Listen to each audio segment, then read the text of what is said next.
Hey everyone, this is episode 53 of Noodle Time. Welcome back. Here with me is, as always, OSG, and also coming in as a surprise co-host, of course, is Herman. How's it going, y'all?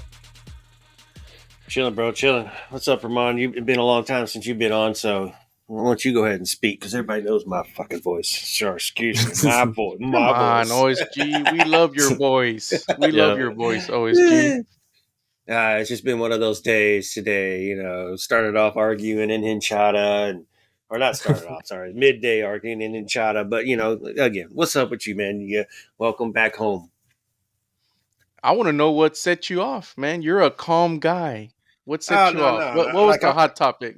no, I wasn't like angry or anything. It was just a debate that was going nowhere as usual. There's a few that you can debate with, and today it was just a debate about formation with Dose and the We love previous formations. But as footy fans, we do that all the time, man. yeah. I just tried to say it was like a misunderstanding on the formation, and they still didn't get that. So it was like I just left it at that and said forget it. And then I watched the game and just watched the game. And then try to leave the chat as much as possible. You know how I do when I watch the games. So Yeah. But yeah, no, happy to be back to talk about our favorite teams, the men in orange. So Chicago Andres, I'll give suck. it back to you. Chicago oh was yeah, great, dude. oh nice, yeah. Like I It's haven't great been there because in you a got while though. paid. Yeah, Yeah. You didn't have time to do anything else from what you were telling me. Nothing, dude. I slept my day off. But I tell you what, they sent me to a machine shop to look over one of our jobs. And obviously, Houston doesn't have zoning, right? So I'm not used to cities having zoning. They sent me to Southwest Side, Chicago, which is where all the factories are. And long behold, that's where SeatGeek Stadium's at. yeah, Bridgeview. Yeah, Yeah, dude, it's so sad. I'm over here going to, machine shops. It looks like old factories run down. And I'm like, SeatGeek Stadium? Holy crap. So I drove by, took pictures of it. I was sad I couldn't catch a game or anything, but yeah, it was pretty cool. I don't even think they don't even use it anymore. The DOS team uses it. yeah. Oh, okay. Yeah, okay. But I mean, if you were there, if you waited like a month before, then you could have been there for the Open Cup game. But that's just unfortunate. Yeah, you got a point there. I was kind of sad about that. I would have made the drive because I was only 30 minutes from that field, so it's not bad. No, yeah, and as you can see, obviously Herman is here joining us to talk a little bit more about the two teams that played this week. Obviously, we're coming off Coco playing the Gold Cup final against Mexico, which turned out to be a 1-0 loss at the second half, which kind of sucks. But obviously, we're gonna focus on the Dynamo and Dynamo 2 as always. And yeah, Dynamo 2 coming off their first win in the last 5 games played, breaking their 4-game losing streak, which is nice. But of course, we also have to talk about a little bit more about the Colorado Rapids, was also wrapped up the day before, and we did have a conversation about the game against Minnesota United earlier this week. And we're gonna try to do like this time around is that for games in the middle of the week, we're gonna try to record the reaction during the week, and then we can just like have it in the episode, so we can like try keep try remember our feelings instead of just waiting for Sunday to record or the weekend. And yeah, and that's what we're gonna do right now. So we're gonna go ahead and switch to the conversation about the Minnesota game. Then we're gonna talk about the game at Colorado, and from there we can talk about everything else. So in the meantime, as always, just stay put for now, and I just check out our conversation about the Minnesota game. Hey everyone! So this is a little cutaway we're doing now with how we try to keep all the games in chronological order. So pretty much the Dynamo played in the middle of the week. What we're gonna do is talk a little bit about the Dynamo game we just happened yesterday. We're recording on Thursday, and a couple other things that happened as well. And I don't know, yeah, just have to talk about obviously a horrible game against Minnesota, but first we wanted to bring up something important regarding an update from the search. Because in the previous episode we discussed an issue with the stadium security, that involved some of the members of the Surge, and which effectively led to the Surge walking out of the game. And after a meeting with the team and some of the leaders of the supporters, we do have an update. So Eric, OSG here has like a little more details about that. Well, first off, I'm okay. I hated that drive home last night. Like you said, we're recording on Thursday. I drove home after the game on Wednesday. That was a horrid drive after that friggin' performance. I did go on. So first off, I'm wearing black tonight, so you can see I'm in shock, right? And then black, just in case we're getting ready for a funeral after the way the Dynamo have been playing lately. So tonight, Yep. that's the colors you're wearing, black as well. So it looks like you kind of got the same intuition. But man, shit, yeah, it's definitely. Yeah, well, yeah, we'll get into the Dynamo. So, let's just get right to it. So, yes, SG's met with a lot of the heads from Dynamo, i.e., our rep, and some other people. We did not meet with the coaching staff. We didn't meet with Ted. We didn't meet with Pat, but we met with some heads that were ideally that were important to the situation that occurred. So let's just get. I'll just start in chronological order. So the barbecue that was supposed to happen on Saturday did not happen out where it was supposed to happen. The legends did come out. They were 15 minutes late, as everybody saw. So what? The legends were late. It's hard to leave when you were doing a pregame. But the barbecue was, I guess they thought it was going to rain, so that's why the barbecue didn't show up, and they kind of put the Dynamo in a bad situation and left them hanging. So I'll say that about the barbecue. I know Webb was one of the biggest ones asking about the barbecue. I mean, we asked as well. So they I did love clear up barbecue. that. Yeah, bro. I mean, it's Yeah, friggin' yeah. Texas. Yeah. So just to clear that up, it and no, I'm not going to say the name of the barbecue place that was supposed to be there. If you do, you whatever. They thought it was going to rain. They were scared.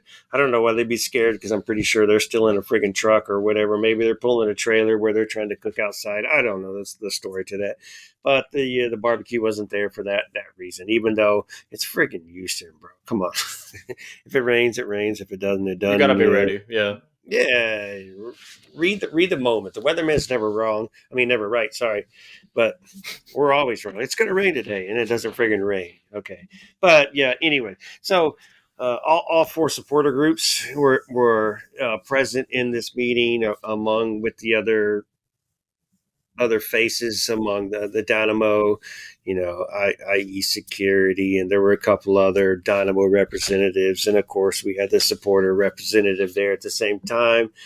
Uh, to to make the story short, I think we just came to a median, and just kind of they explained their situation, we explained ours, and in the end, I think everybody just kind of, just agreed to agree on what we're supposed to do. Those of you that watched the game on TV or was at the game on set on Wednesday saw that we were still up on the railings. And just to clarify, security is a third party. They are not a representative of the Dynamo. They are a third party. They're hired by the Dynamo. So they come in and they do the job that they were told to do. And it's just the communication from Dynamo security to third party security as to what to enforce, what not to enforce, and how to enforce. And I think that's just where the difference came in play here. And just a situation of being approached inappropriately and aggressive did not go well. The story could have changed 100%. The other side understood that. At the same time, they said they're not there to be the fun police, and we get that they're looking out for safety. At the same time, they did indicate they're looking out for people drinking, hanging out on the rails, being close to a drop-off point. I mean, even you can fall 3 feet and you can still bust your head open pretty good, as an example. So, man, I think just obviously we weren't on the railings near as much as we would have been typically, but at times you could still see we were on the rails, and security did leave us alone. Um, they did complain about a water fight at the end of the game, but that's just us throwing water on each other. We're still trying to have a good time. We weren't throwing bottles on the field, and we weren't throwing water at security or anything like that. Security did get doused once, but they were a little bit in the danger zone. They were too close. They came to a section to I don't know what they were going to say, but because they got stopped before they were going to say something about somebody else. Credit to you if you do listen. I doubt you do because you're busy. Let's just say it was just an understanding. Obviously, we were at the game. We still went to the game. The Surge went back to the game. Nobody was banned, even though the word was told to the people. To No, two people left. One person was escorted out. I'll leave the other person alone. He already heard enough of it from us. But I'll explain after the show to you, sir. Uh, but nobody was banned, even though that one did say they were banned. In the end, it's not up to the third party to ban somebody from the stadium. It's up to Dynamo Security to ban from the stadium. Dynamo Security never banned nobody. They would have they said nobody's banned, and they made that very clear in this meeting that nobody was banned, and we continue with business. So keep in mind, this is what they wanted, and we said our piece, and there were some things cleared up. I know you could if you looked at El Bation, some of them were you didn't see them up on the railings as much either. So the message kind of got across. At the same time, we're still there. We're still trying to create a vibe El Bation with the music and the instruments and the singing and getting it down. But you could tell it was a different vibe. Granted, it was the first game back.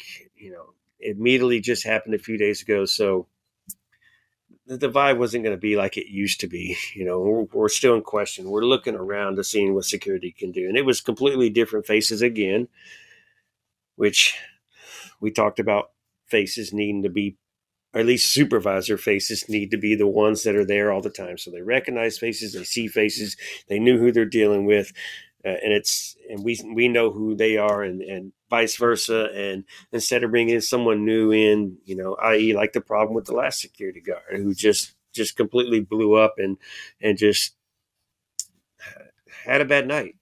And we'll just leave it at that. She had a bad night, and yes, throwing her under the bus. So and we're not saying what we did was right one bit, but we fought. We stood up for ourselves.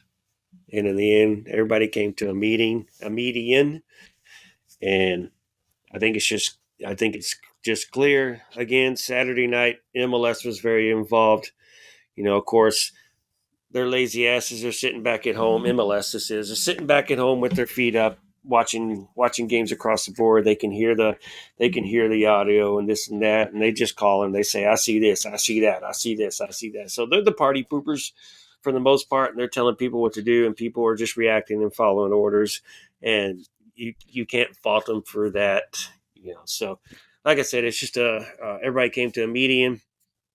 So again, nobody was banned. The person that was told that he's banned did attend the game.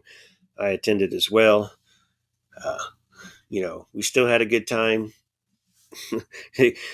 without reading the performance or the score of the game. We still tried to have a good time. It probably wasn't the greatest time that we, like I said, it was a different little vibe, and it was a Wednesday night, and it was only 11,500 or whatever it was. So, I mean, it was a Wednesday night. We knew the atmosphere was going to be a little different, and it made difference. But I think we've, like I said, we've met our median. They know us. They know how to talk to us. We know them. We know how to talk to them. If there's a situation that happens during the game, there is an emergency way to bypass some people and get to the upper people and figure out, what the answer is to, or what the solution is to the situation that's occurring. So uh, I do credit them for that, it's not like we walked out of the meeting with, our heads down and fuck, excuse me, screw this, screw that, anything, like that. But, at least it was a purposeful meeting. It lasted an hour and a half. So, like I said, you think about an hour and a half meeting with these people, a lot of information came across the board. So I'll leave it at that unless you have any questions about it, and I'll answer to the best I can. As I was on Sunday, I'm going to be very vague. I'm not going to use names, of course. And, we had the right to speak our mind, and we did. And I Oh think it yeah, got across the board. yeah, and that's good. I'm glad that the meeting was pretty much the setup at the moment. Especially after that happened the past Saturday. And the one thing that I wasn't really aware of was the fact that there, you right there, you could have seen that there is potentially like some like a way like both teams, both sides, like the Dynamo side, the Dynamo security side, and the stadium security that is hired the third party. Like you can definitely see the way like miscommunication can happen, especially in like tense moments like that. And yeah, I figured because I was thinking maybe it's something that happened in regards to that, because like either one of the supervisors, either on the third party or the Dynamo side, or rather the MLS side, is saw something, and although they weren't sure if it was actually common in the stadium, even though it was, and yeah, and that situation happened, unfortunately. But then again, like, no, thankfully no one got banned. No one got hurt in the process, which is also good. But and I'm also glad that like there was like an pretty much like an agreement in regards as to what happened, and a resolution at the end of the day. So that's all I have to say, really. Because if I was there, maybe had like more thoughts about it, but I was only able to really understand it, like out of the stands. Yeah, being there in first person. And just to make things clear, we made it clear that the P chant, per se, did not come from any of the supporters.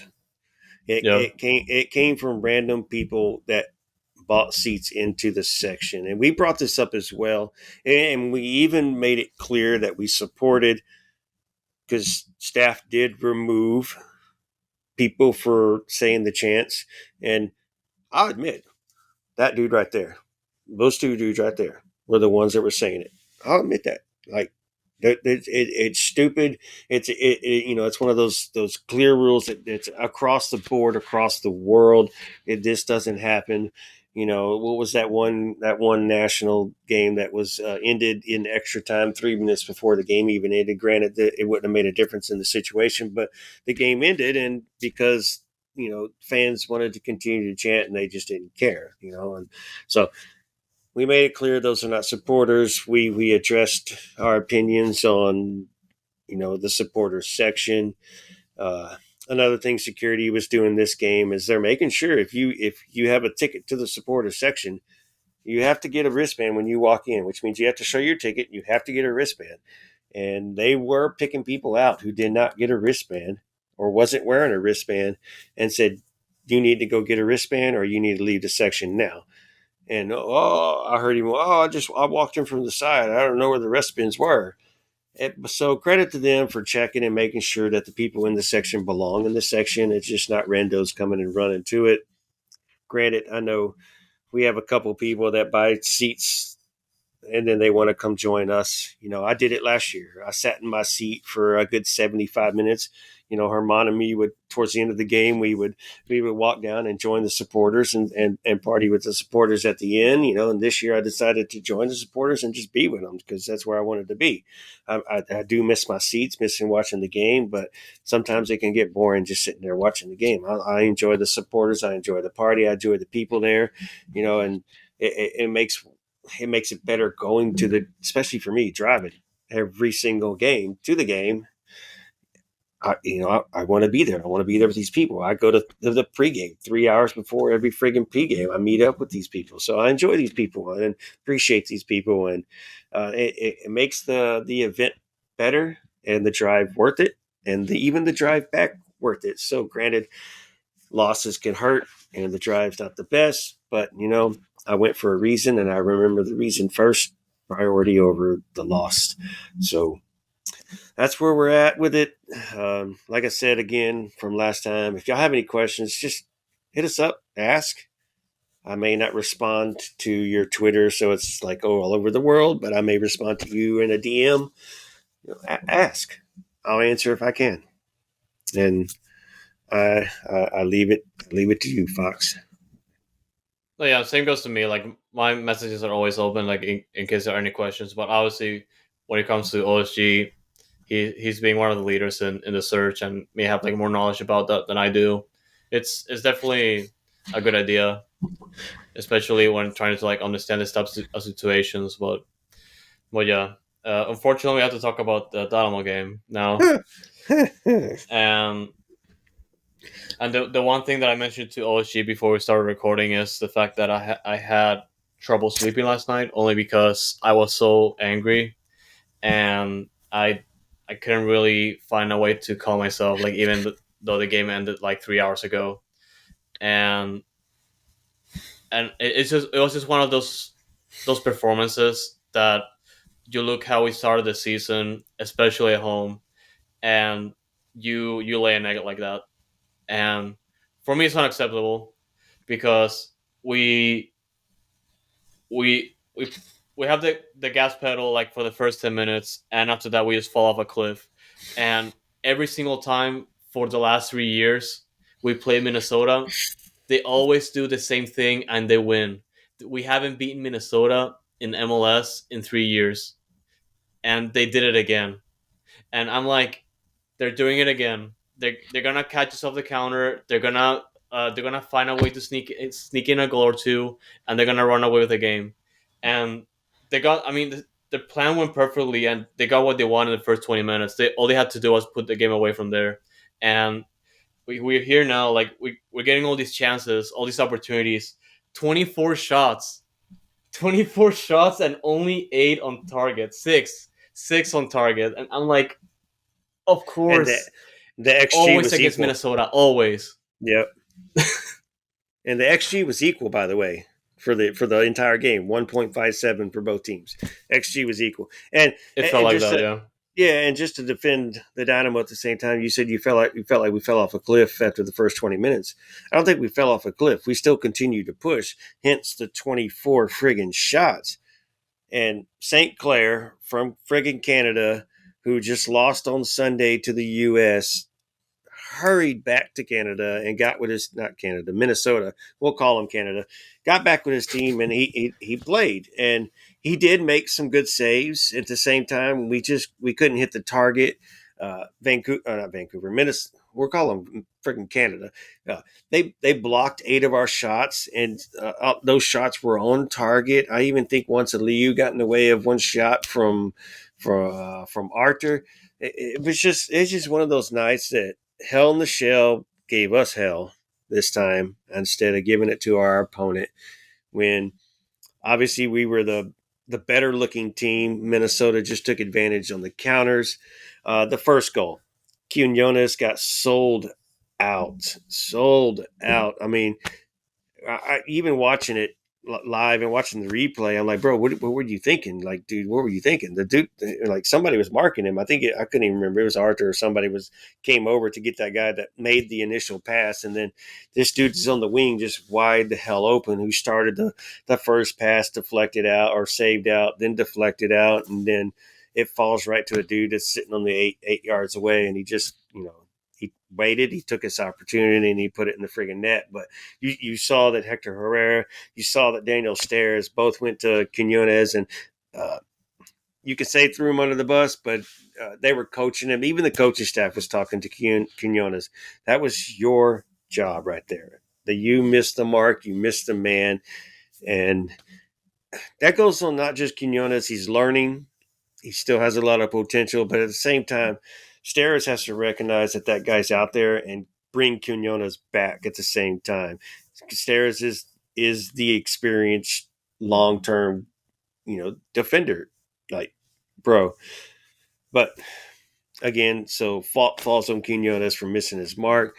We just couldn't clear the ball. Granted, Steve made the first save. It fell straight to Minnesota. Minnesota took a shot. We blocked it. It fell straight to Minnesota. What are we supposed to do right there? So they got that first goal. That was 2014 or 20 minutes, 14, I think, into the game. 15 minutes. Yeah. Yeah, 15 minutes into the game, and bro, like we're just so we're like, no way, man, no way. Especially when we're taking the opportunities.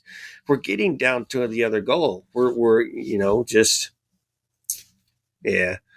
And then the I don't know if you have any comments on that first goal right there, but I mean, the first goal, like, it was definitely unlucky. Like, Minnesota was just in the right place at the right time, and we just got unlucky with the bounce there, like, of Steve Clark. But the second goal made me more upset though. Like, the second goal was just like horrible.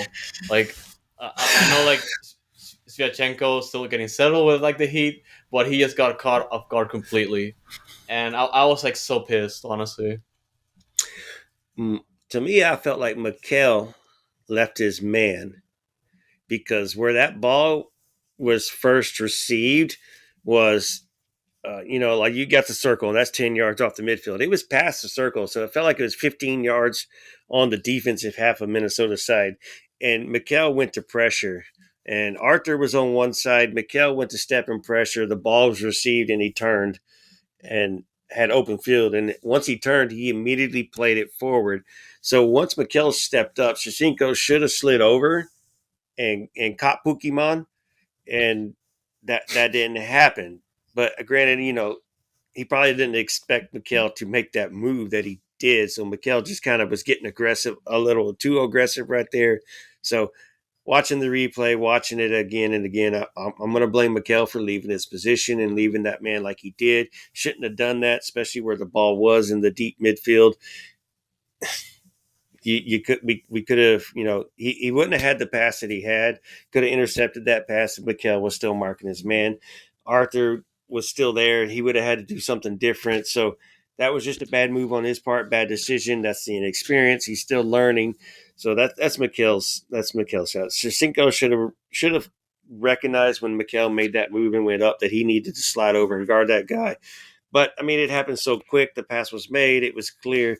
And then Pokemon was just, we're calling him Pokemon because we couldn't even friggin' throw the Pokeball and catch his ass tonight.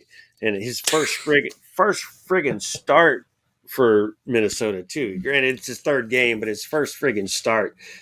And we were worried about him. We know who he is. We know what he is coming from Norwich. He's a good player. And he made us eat it 65 yards, from the pass to the run to what is Steve Clark supposed to do? it was a easy friggin' goal, and then here we are 2-0 down now. Like, oh my god, still a lot of games, still a lot of opportunity.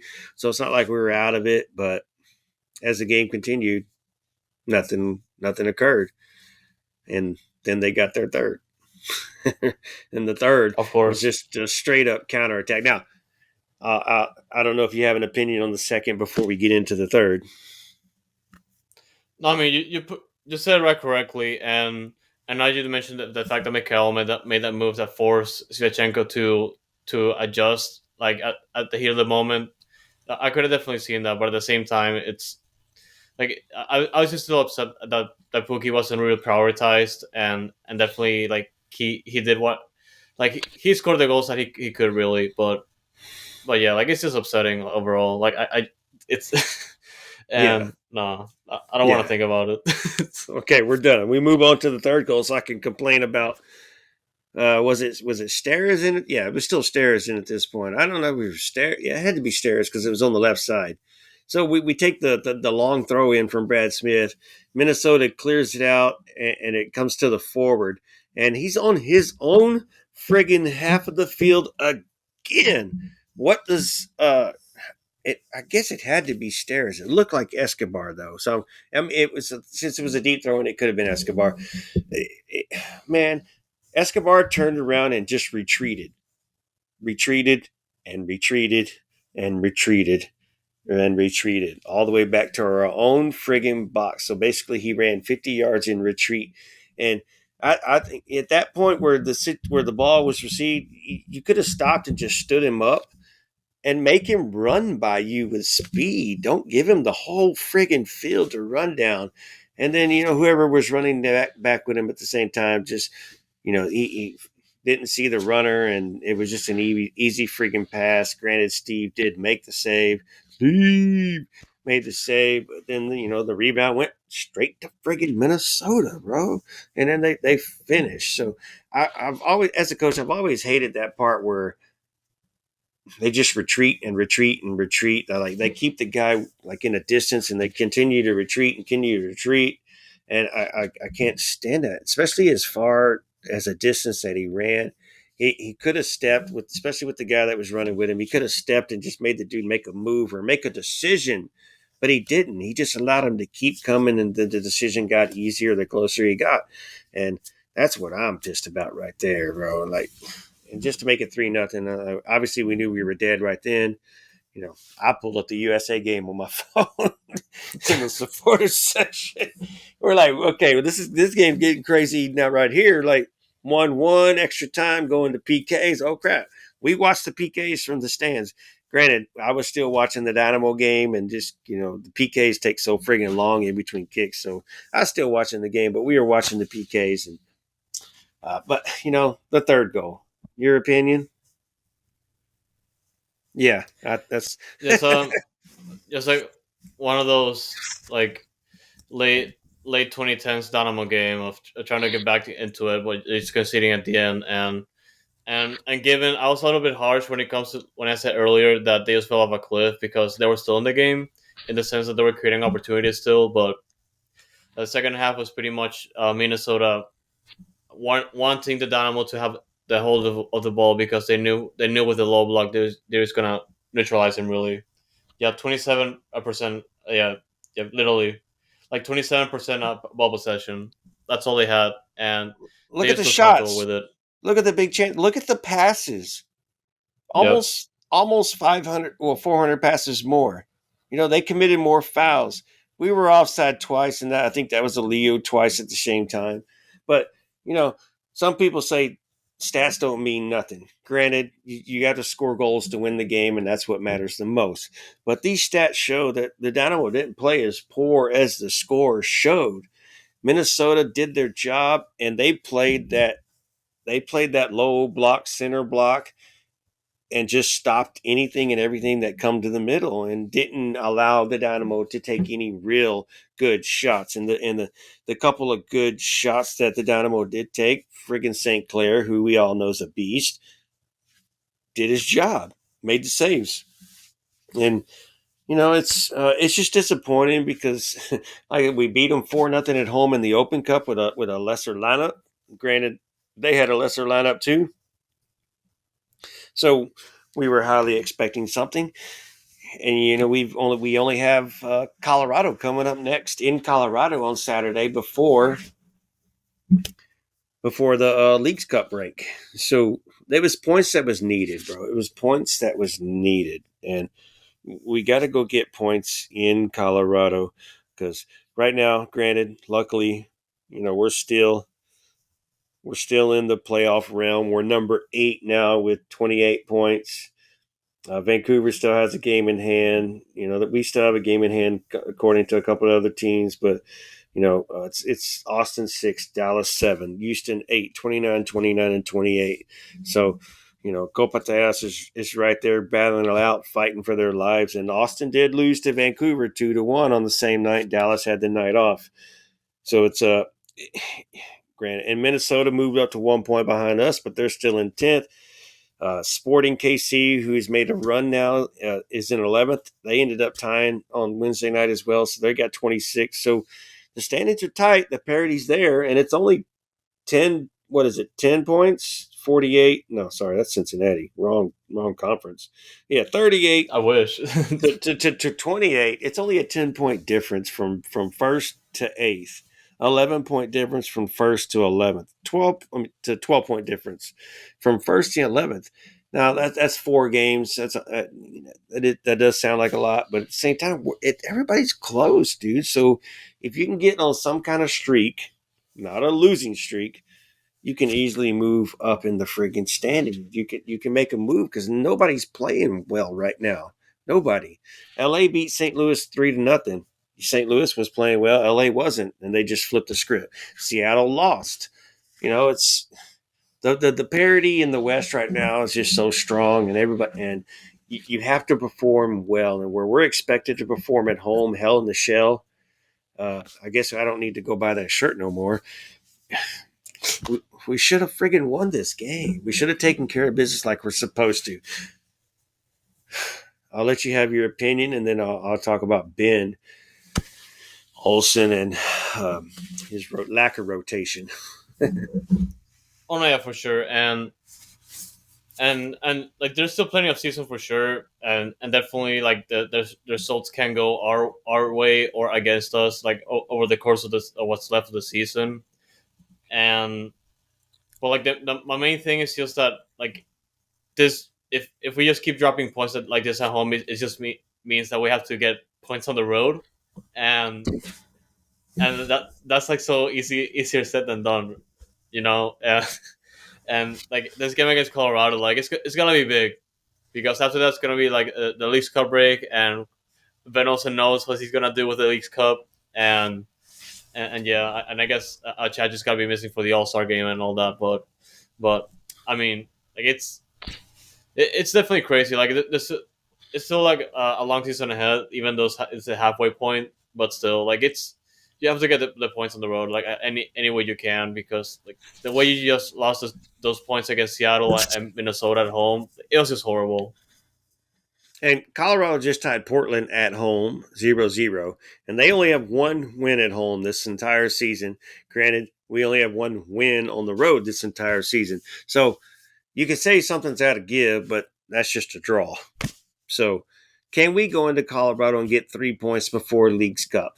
And Leagues Cup, to me right now, the way I feel about just because of the way the season's going, I don't give two flying craps about Leagues Cup. Yep. Rotate your friggin' team. Just play some people who don't play because you're not rotating during the regular games. You admitted you needed to rotate after the Austin game, and you've played the exact same lineup since. So you haven't rotated nobody, Mr. Benny Boy. Ben, come on, man. Listen to your own friggin' words. So he's got to rotate, you know. And granted, Aliu's still doing his job, and he's still being creative. He's still making the chances. He just keeps missing the target. And you know, we say Thor should have gotten a chance.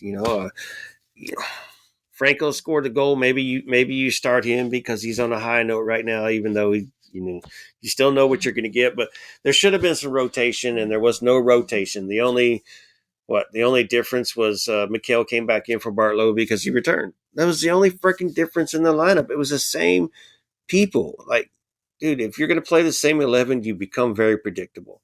Got to change. So, like I said, Yeah. Leagues Cup, I don't care about Leagues Cup. Go to Orlando, play at home against Santos. I don't care if we get our butts kicked in both games. Play some of the other players. Play some of bring up some Dose players and just play them and let them get some experience. Let them get some time and see if they can be helpful for the end of the season to make a run and attempt to make the playoffs. I'm not saying we're going to no MLS Cups, but let's make the playoffs. Let's make a competitive attempt in the playoffs. And then when we lose, we can be happy that we did what we did this year because nobody expected us to make the playoffs. And then we can continue to build on what Pat is trying to build on. And we brought all these players in, and we know we're missing pieces, and we're still rebuilding. We're not going to start over and drop a bunch of these other pieces, no matter y'all's opinion on Bassi or Aliu or Quinones. By the way, Quinones is staying. It's the contract is official. We paid for the transfer. He's here. It's whatever the 1 million and something, whatever the transfer fee was. He's staying through 2025 with the option in 2026.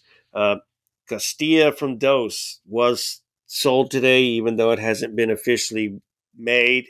Well, sorry, today is Thursday, so by the time y'all listen to this on Monday, we'll have hopefully official news, and we'll know what the price is. But Castilla's been sold to Colombia. Don't I don't blame him. He needed to go. He wanted to go. They love him there. He's playing for the Colombian national team, so it makes sense. So forget about Leagues Cup, Ben. Just get the players out there, get in some experience, and give the others a break, even though it's going to be a month. Give them a break. Let them relax. Let them get back on their toes. Hadabi will be ready, hopefully. And anybody else that's reeling, just let everybody get fresh, and they need to wake up and eat their oatmeal every morning or whatever it is, or their Wheaties. I don't care. Like, that's where I'm at with it now. No, yeah, and definitely. Then also Quinones news. It's very significant because he did sign a 2 year, a 3 year deal. Sorry, and no, wait, 2 years. Sorry, I was for some reason still thinking about 2022, but yeah, it's a 2 year deal with an option for 2026. And even though I think you mentioned like if the transfer fee was around $1 million, even though it might be like a little bit more, but I think it is more. They just said 7-figure. They didn't release the number. yeah, they always don't release the transfer fee, unfortunately. So we don't have like those specific numbers, but we had Nelson Quinones is staying. It was a pretty interesting way of going, especially how the season started. Quinones not fitting the bill, but he's just showing that resurgence in like the last 2 months, which is nice. He's still very young, like he's still at his 20s, well, even 20 years old, even. So I was exaggerating for a bit, but yeah, I mean he has a lot of raw talent, and he's showing a lot of promise. So I'm looking forward to what he can do for sure.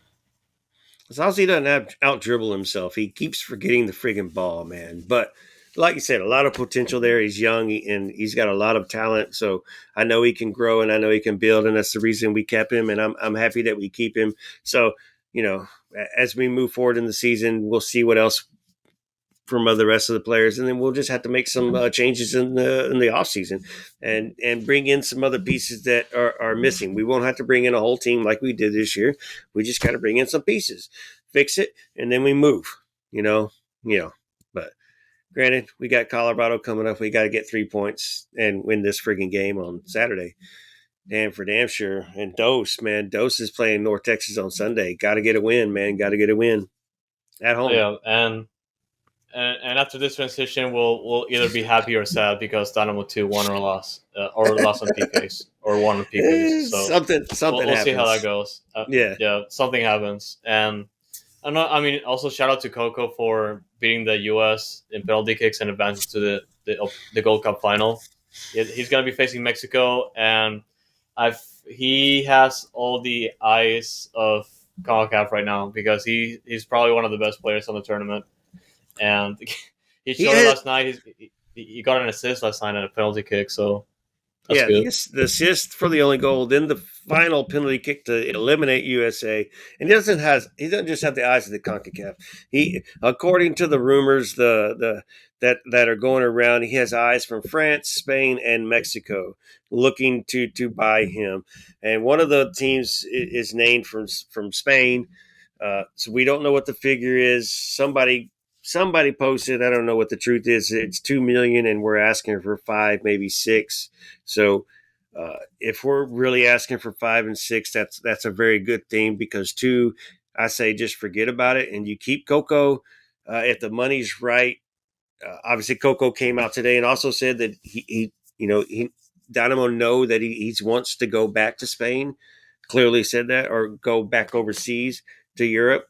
So the money's got to be right, and it's got to work for both sides. And to a team that Coco wants to play for at the same time, Coco, here's this offer coming from this team. We like this amount.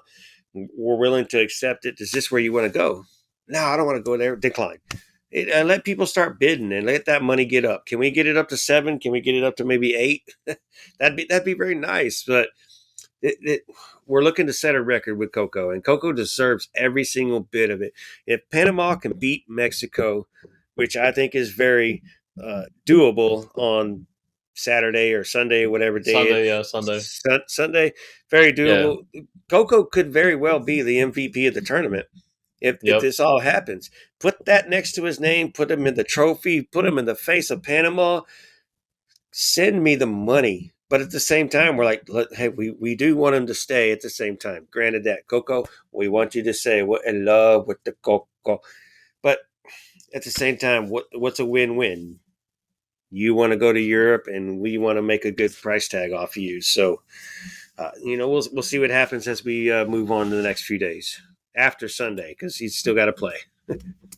No, yeah, and my main hot take is gonna be that he's gonna get sold this summer. So, well, only because he's that fire hot, and the Dynamo gonna take a good deal for him for sure. We knew that was coming. We begged that it's higher than the market value, which makes Yeah, it worth it for both parties. A smaller fee, a 2 million, a 2.5 million fee. I don't think Dynamo should take that money. Keep him and let that value continue to go higher, and then somebody's going to come in and be like, oh yeah, well, we need to offer this, and those European teams can friggin' afford it. So come on, man, they're paying. yeah, You see what they're paying for players. Come on, right. and those of y'all listen, don't believe the friggin' fake news of Real Madrid 30 million, 40 million, or whatever. That's I a saw that. that's a troll account. That's a troll account, y'all. So don't fall for that shit. Sorry, somebody. I'm not going to mention your name. You fell for that, bro. You fell for that at first without doing your That's friggin' so funny. research. Yeah. Friggin' Jesus Christ. 40 million sold. 40 million, I'll take it. Yeah, sold. Easily sold. Yeah, bro. You can So, have so Coco. I could bring in 20 new players easily now. no, yeah. Well, we'll see what happens there. I'm sure, like Coco's just fire hot, like white hot right now. So Yeah. it's insane how he's progressing like this fast now. But yeah, we'll keep an eye on that like over the next few weeks. But yeah, in the meantime, we'll go ahead and transition to the Dynamo 2 game now. Well, no, we still got the Colorado game on Saturday first. So we need to No, I mean, transition to that one, and then the Dana two game. But you know, we'll see how we play on Saturday. Got to get that rotation. Or sorry, we'll see. We'll get into it. The game is happening. yeah. And welcome back, guys. Now we're gonna go ahead and talk about the Colorado game that unfortunately happened on Saturday.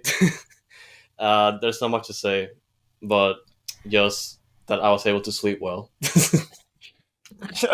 I mean, that was another friggin' annoying game, and Ben obviously did not listen. He didn't rotate nobody. Come on, man, rotate the Yep. freaking players, dude. Well, I mean, I think Franco got the start instead of Yep. Baird and Bossy, which means Saucedo was on the field to start again. So or no rotating against a crappy Colorado team at home. It's come on, man. And then the performance was lackadaisical too. I mean, it's just the way Colorado started off the first 20 minutes, just kind of beating us down, and then Houston kind of just made it back an even game, and then nothing happens. Nothing happens. Nothing at all. Nothing. Boring. Sucks. 0-0. Two fatties. OSG, Yep. who would you have rotated? Well, and see, we kind of talked about. We're just asking for some kind of rotation. So yeah, Franco was one of those we asked to maybe rotate, Mm-hmm. or go ahead and let Thor start for Aliu. We were asking for Reigns to come in and start in the midfield. So even let Jacinko take a break and Bartlow and McHale party together. Um, or even Steres. I don't think Steres needed a break because he just took 2 games off, and I think he's only been back for 1 or maybe 2 now. So just a little something different, because it's been the same 11 or 12 the past few games, and where's it gotten us? Fatigue. Nothing, nowhere. Now it's 5 winless games in a row, going into a Yep. friggin' break, which is Leagues Cup. So Oh, yeah. that's what I was looking for, just something different to spark the team. Oh, yeah. The little silver lining that we have is of course the fact that with the Gold Cup wrapping up and Coco returning, it should be good for us because as soon as he left, we haven't won a single game yet. So That's nice. Ho- But hopefully returning. hopefully, hopefully, assuming that he doesn't get sold, but that's Oh, pretty. It seems pretty unlikely, just the way he's played. But yeah, just going back to the Colorado game though, I did speak a little bit about this when we were talking about the Minnesota game, and I was expecting the at least the 3 points here, or obviously like a well fought result. That didn't happen, and I'm only saying that because we've already dropped points at home, and the road is pretty much uh, it's it's probably the fastest way to like get back on track for when it comes to like a pretty good seed in the playoffs. And thankfully, we're still in that position. But of course, that anything can happen if we keep dropping points like this. Um, and that result against Minnesota definitely hurt us for sure. And just watching the Dynamo game against Colorado, like it was just depressing because I was expecting more of them, and it didn't turn out like that. Dude, that was just ridiculous performance. We, like you said, we were expecting a lot more, and we definitely needed to go in there and get 3 points. Granted, it's a road game, and we know how we play on the road, but Colorado only has one win at home there, and so this was a winnable game. And you could see from the way the game played out, like if Dynamo just had any kind of spark in this game, they could have taken off and won the game and run away with it because Colorado couldn't score, couldn't do nothing against us at the same time. So it's just one of those two blah teams playing two blah games. So I don't know what you think, Armand. yeah, no, and if you look at the stats, that's exactly what they tell you, man. I mean, they're almost identical. They had eight total shots, three on target. We had 7 and 2. The possession, 52 for them, 48 for us. So it's like Andres said. He got some good sleep. Um, in terms of the lineup, like you said, some rotation to give some guys some rest. Um, Quinones, after being permanent, uh, we want him to show up, and I I'm with you, man. I don't even know going into this Leagues Cup, is that where the rotations are gonna happen, or are you gonna take it for seriously? That's another thing Well, that's yet to be seen, right? I'll ask y'all the question because I made my opinion, and Herman, you didn't hear this because you missed the first half of the episode. But I don't give two craps about Leaks Cup. I wanna play the guys that haven't been getting minutes to get in there and get the minutes and get some more experience. When in a couple, at least two games, that it doesn't matter if we lose those games. It doesn't matter. You're not losing in the standings in the MLS. So play some of those guys that need some more experience, and then some when we come out of Leagues Cup after the break, then we can go at the MLS standings and make sure we stay in the playoff round. So, Fox, Herman, how do y'all feel about Leagues Cup, and what should we do? Should we play the first team? Should we play the 1.5 team, or should we play the B team? I mean, how do y'all feel?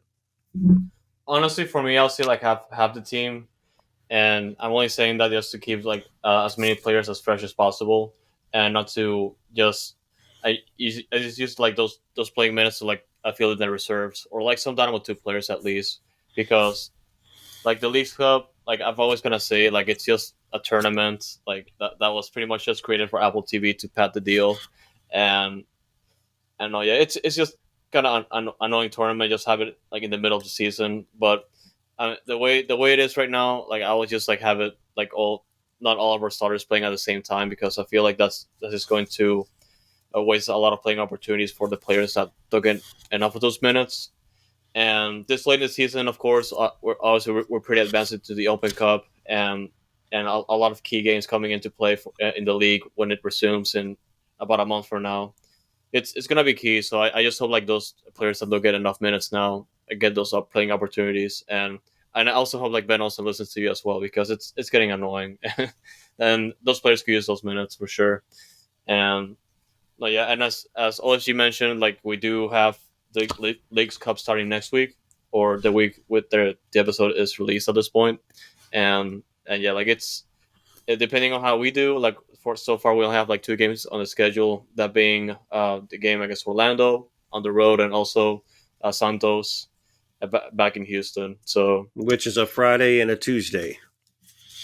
yeah, and yeah, and like we mentioned, depending on how the Dynamo do, like if they advance, that means more games to the schedule, and if they don't advance out of their group, then they're gonna have like about 2 to 3 weeks of a break up until the next MLS game, which is against the Timbers at home on in the Houston.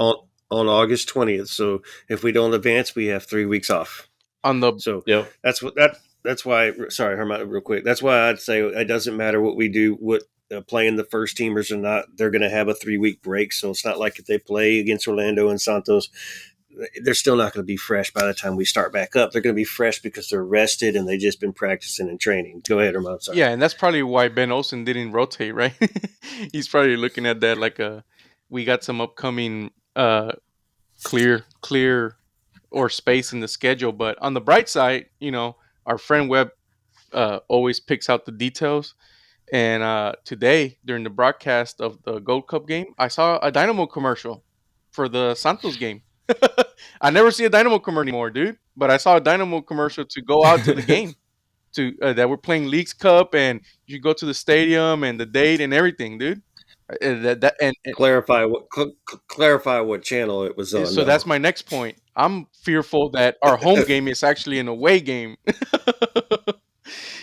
Well, I mean, we're listed as the away team, and Santos is probably going to travel. There'll be some Mexican fans here. But what channel was that commercial on? Tuden, or Yeah, was it on Fox? Tuden. Yeah, see, it was in Spanish. Right. So of course, we can't mark it in the English side. Yeah. Yep.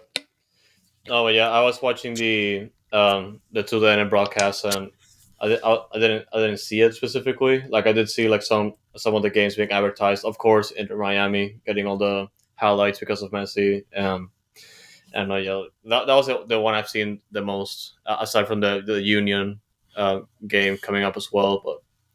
But yeah, it's just interesting how like this tournament is like the timing of the tournament. But of course, that's how they want it to be. Yeah. And as we just tied Colorado, and so at this point when we tied Colorado, between all of Hustletown, that's an 11-game winless streak between. And I say winless because there's been some draws in there between them all, but the Dynamo Dash and Dose as a unit have not won a game 11 straight, completing this game. And with that tie, also drops us into 9th place, which now we're right there on the border. There is a couple teams right behind us that are going to be pushing us. Now, granted, it's only 12 points from 1st to 9th. St. Louis has 41. Houston has 29. So there's like we discussed, Fox. It's easy. You can move up, but you could also fall down real easy because the teams, some are winning, some are losing. But right now we're not winning at all. So hence, since we went from 4th down to 9th in the past month. So got some things to work on in this Leagues Cup, and the break after that with practice. But yeah, like it's just a lot to think about, and a lot of opportunities there to have like all those players be involved more with the team as we progress for the next couple of weeks up until the next league game. But yeah, it's gonna be interesting how we approach this. Hey, and and proud of Coco today, and today being it's Sunday, we're recording, of course. So proud of Coco and how he led Panama. They fought Mexico down to the end, and Mexico scored with 3 minutes left in regulation to win the game. But Coco got the golden boot for the tournament, and I didn't see who got the MVP for the tournament, but if Panama could have won that game, Coco would have been the MVP of the Gold Cup, which, price tag is going up. So start putting in the bids, because if you want him, you're going to have to pay. We're not letting him go for cheap. Yep. Man, I disagree with that. I think we are going to let him go for cheap. Or it depends it depends what you qualify as cheap, right? Like we're not getting 8 or 10 million, but 5 million and a sell-on clause. I think it's going to happen. Well, see, I asked that question to Fox in the first half of the episode here, and he said it's 4 million plus incentives, a sell-on clause or something like that. That's the absolute minimum we take. I'd like to be in the 5 or 6 range, a lot closer. Maybe it jumped up to 7 today, so you never know. What was it? Somebody paid 15 million for what's his face to come to LAFC today. So LAFC's paying 15 for, I forget his name. Chucky? They're not paying Chucky. Napoli won 15. I don't think LAFC have paid that. Yeah. Yeah, that's the rumor that popped up Oh today. So of course wow. it's not official or anything, but yeah, 15. So the rate could be going up a little higher. So Coco, let's sell them for 6, 7. But you never know. Let's just. But I thought you were going to lean towards history, where Dynamo just sell like on the first offer they get. Well, this is a new regime, so we're No, hoping no, no. We're Pat's not that smarter dumb. I than hope. that, and we know his value, and we just tell people no. Well, because the first offer came in and it was 2 million, his market value is 2.4, so they undermarketed the bid that came from that Spanish team. So you're lowballing us already. So got to go way up. Got to go way up. And I hope they told him, like the rumor said, 5-6 million. Hmm. So I hope they told him that, and let the bidding war begin. If the rumors are true that there's a couple countries within their leagues that are looking to get Coco. Come on, bring it. Show me the money, Thank God we have him for and we'll show you the contract. Coco. Thank God. Yeah, Yeah, yeah. Yep. Otherwise, that helps the price tag for sure. yeah, because we can sell them. Like, So no, but yeah.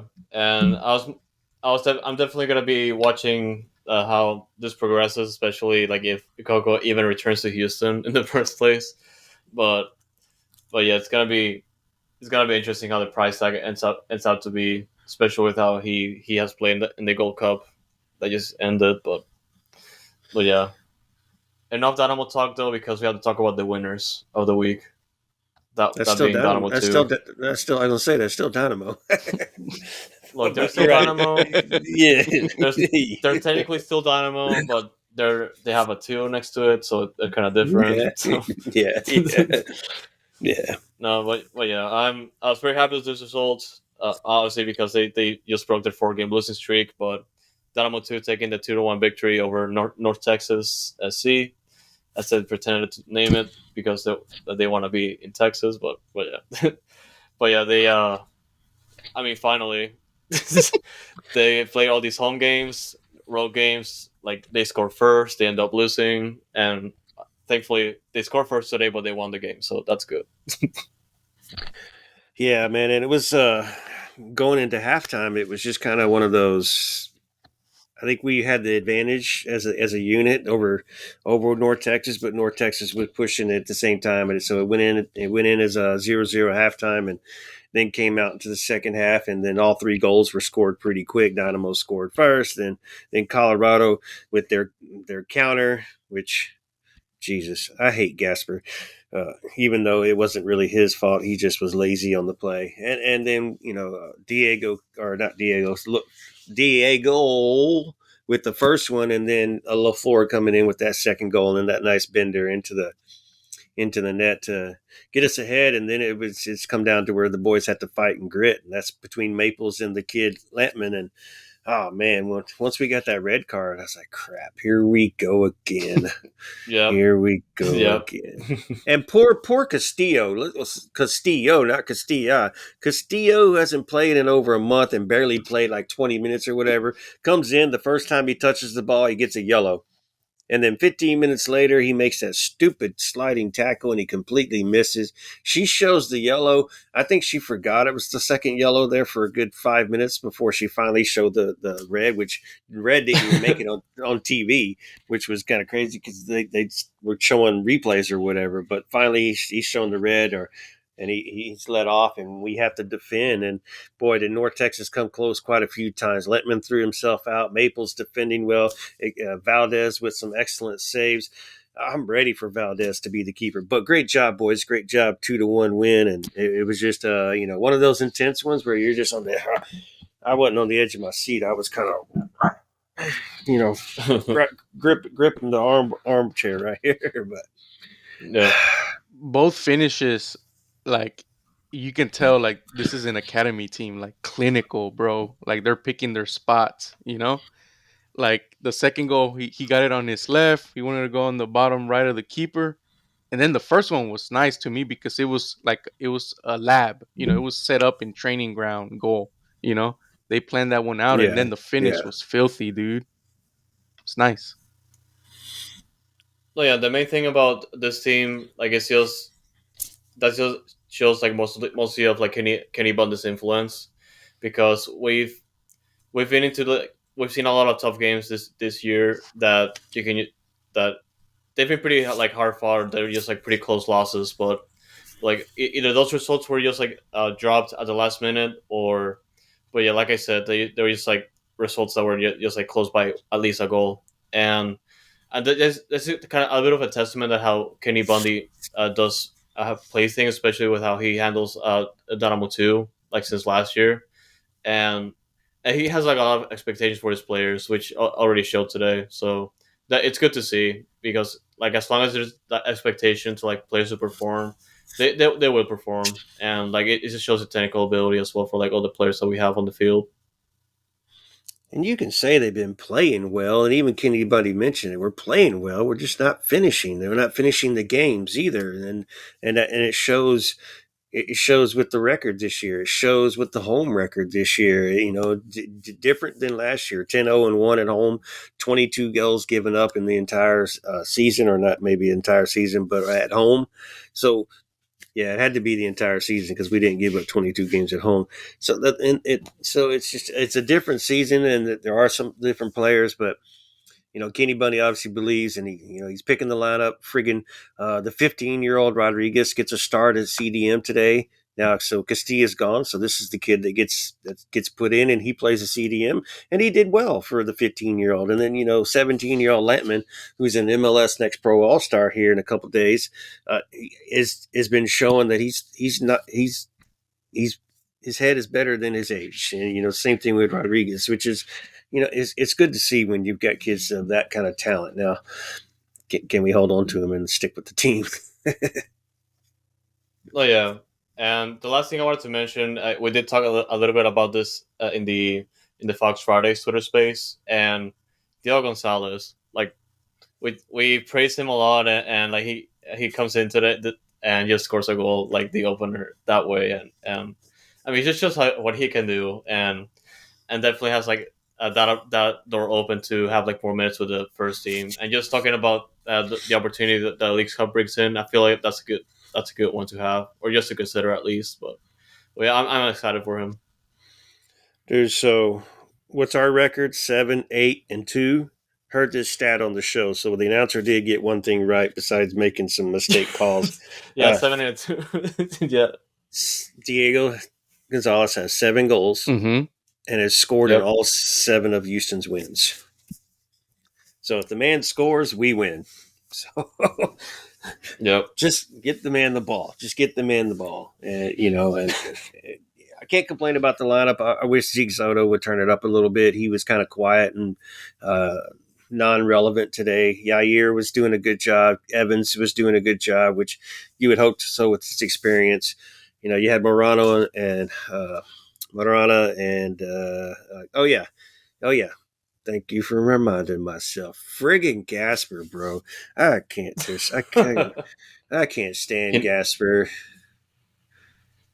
Like he's just like all over the two teams, which is just what you want to see.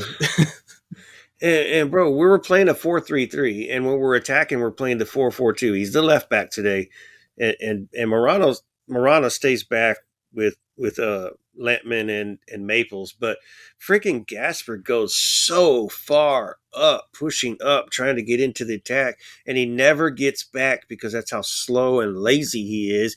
He just jogs back. Like the goal that the North Texas scores. When you go back and watch the replay, before they the ball is actually played towards like the left corner where you can see that there you look at the top right corner and you see Gasper running with one of the North Texas guys, and there's another guy that's wide open. Right before they pan out, he's shoulder to shoulder with the guy. And then when the ball's crossed across, he's nowhere to be found anymore. And then when they pan out, they show him he's just kind of walking back or just slowly jogging back. It's like he just gave up on the play. He wasn't expecting the defense to make a stop or change anything. And and you just see him not walking. You see him being lazy a lot. And you're a defender, bro. You can't be that friggin' lazy. And if you're that lazy, don't go so far up into the attack.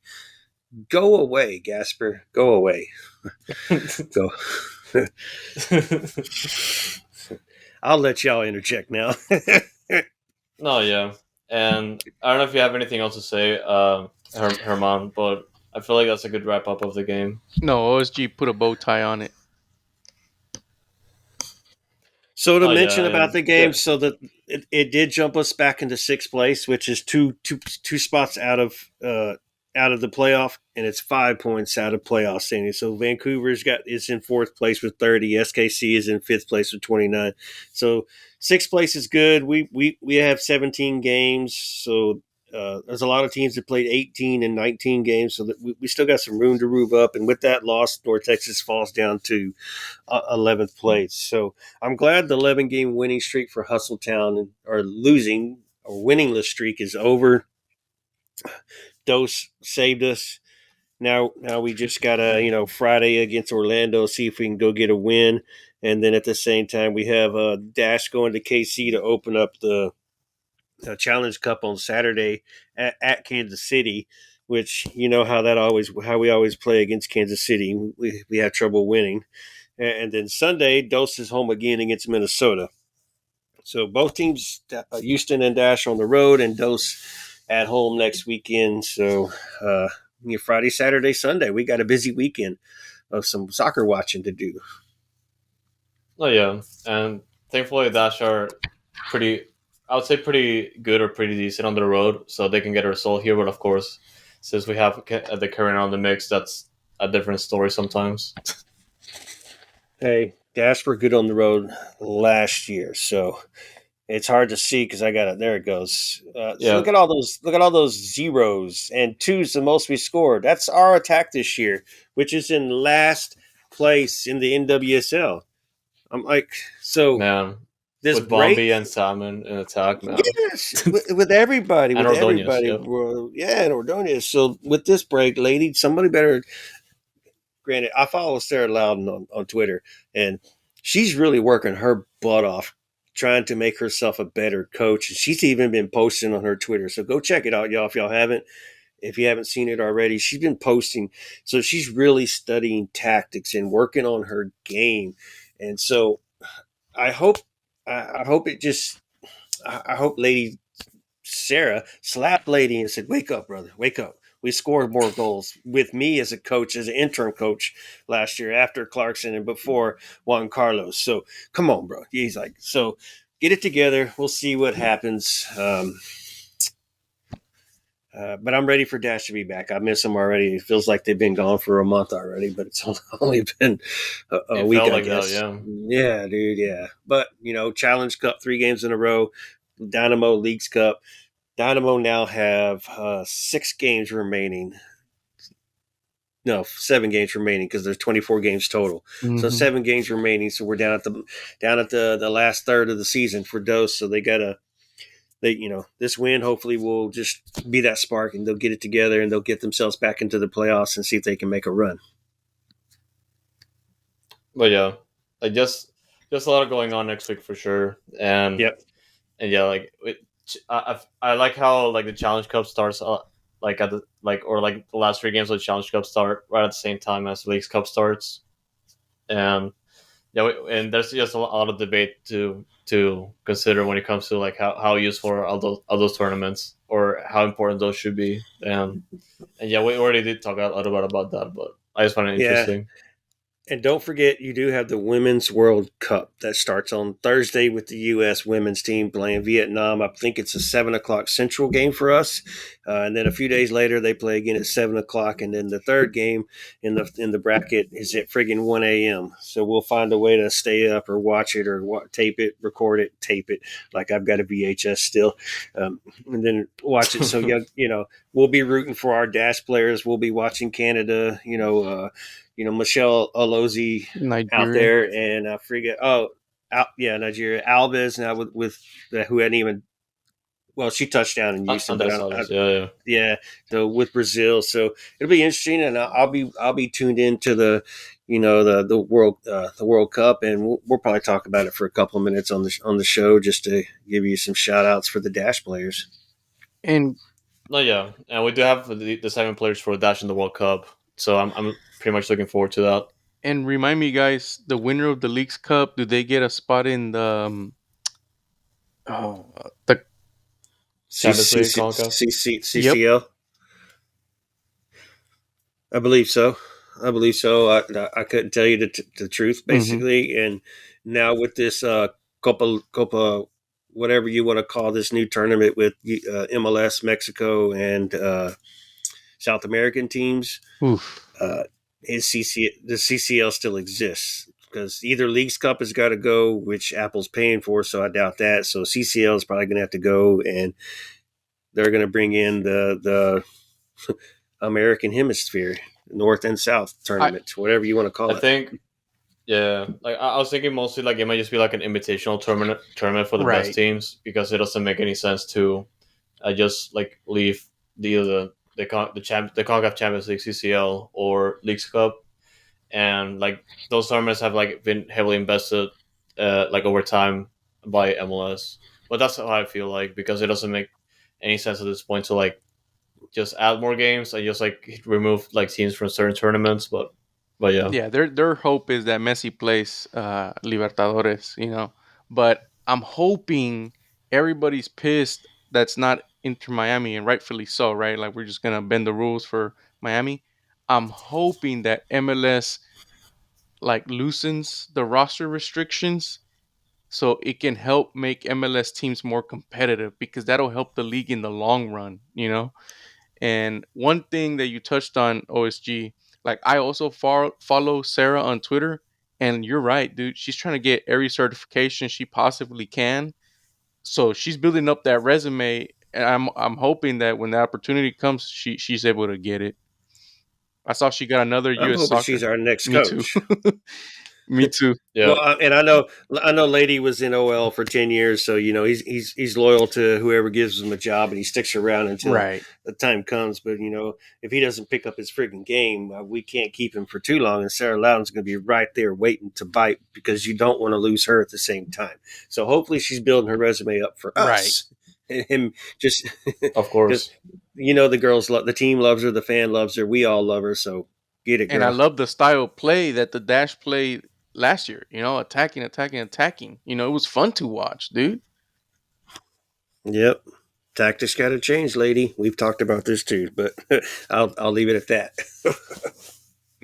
Oh yeah, and just let's look forward to next week and the next few weeks, especially with the Dash restarting after a while now, and obviously the Women's World Cup, which is around the corner. But yeah, guys, as always, I do appreciate like you guys tuning in, and obviously the support from last week in the Fox Fridays, and obviously whatever we do next, we know that you guys are gonna be there for sure. So we do appreciate that, and thank you guys for tuning in. And as always, stay noodle. H's. Stay noodle.